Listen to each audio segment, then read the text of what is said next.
such a good kid." Those words, my mother said that to me just yesterday. It's funny how a simple comment can drag up so many memories and so many emotions. Good kid. It's a compliment, right? But what does it mean to be a good kid? For me, it wasn't what you'd think. Being a good kid came with rules. 4 very specific rules that shaped my entire childhood. The first rule is to be quiet. Silence was the gold standard of being a good kid. You don't jump around, you don't make a fuss, and you definitely don't speak unless spoken to. Even when all the other kids are laughing, running around, being, well, kids, you sit there, silent, still, like a ghost. I remember sitting at school events, tucked neatly between my parents, afraid to even breathe too loudly. It didn't matter if I wanted to join the fun or talk to the kids I knew from school. I had to stay quiet. That was the rule.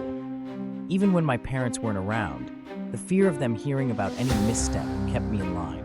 The one time I dared to play with other kids outside of school, I sat at the back, watching, more like a chaperone than a kid. And the other kids, they noticed.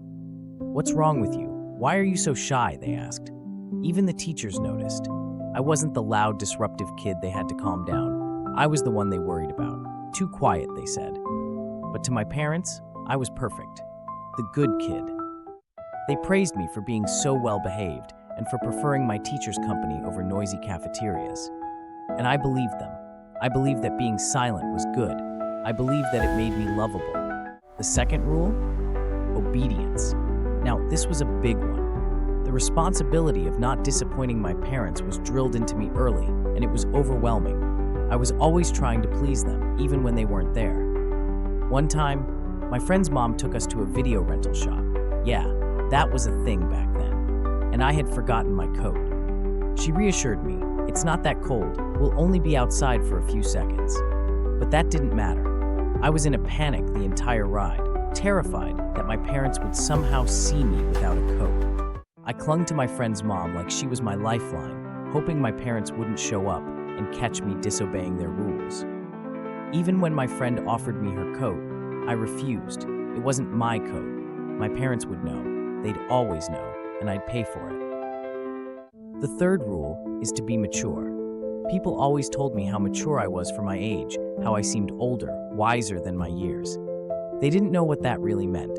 I had to be mature enough to listen to my mother talk about the things she couldn't tell anyone else, about the abusive situation we lived in, about how much she hated my dad but loved him, but hated him, about how tired she was of my older brothers, about how I was her favorite.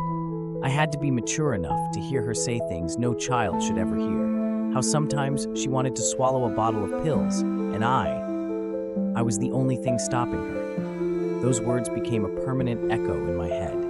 Every time I heard the sound of pills rattling, I would rush to check on her, terrified of what I might find. For 3 years, I lived like that. The final rule? Remember that your parents need you. No matter what they said or did, they needed me. That's what I was told, over and over again. Even when they threatened to abandon me or send me away, I believed them, and then forgave them when they apologized later. They were all I had, and I was all they had. They took me out of public school and isolated me with homeschooling so poorly done that college became a distant dream. But it didn't matter. I had agreed to it when I was 12.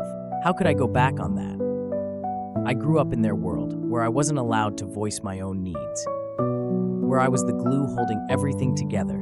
Even now, I remember every insult, every time they told me I was ungrateful, every time they said I'd never amount to anything. But I'm not that kid anymore.